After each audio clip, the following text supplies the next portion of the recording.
рыбой низовья Лены.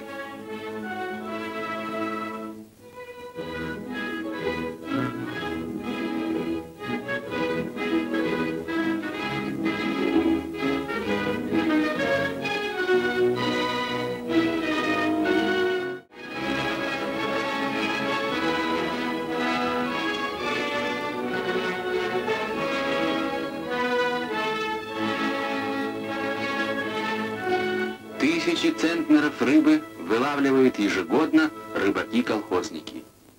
Здравствуйте, с вами журналист Олег Желнин. И сегодня знаменательный день.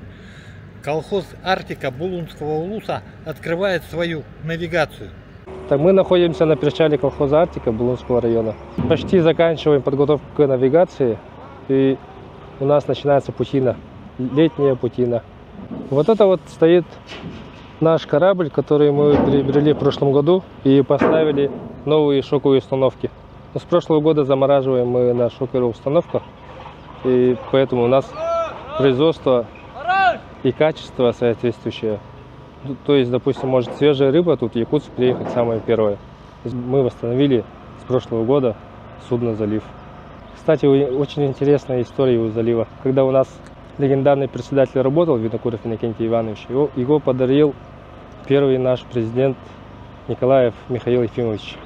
На безвозмездное пользование, и сейчас принадлежит нам.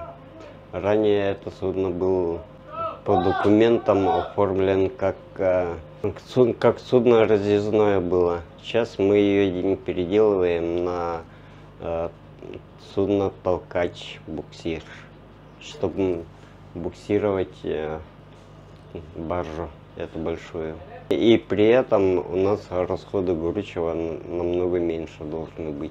Как раз таки мы «Залив» привезли сюда в Якутск 2 года тому назад. В прошлом году мы заменили двигатели. Вот навигация, когда она своя, она нам обходится намного дешевле. И еще мы успеваем помогать соседним хозяйствам.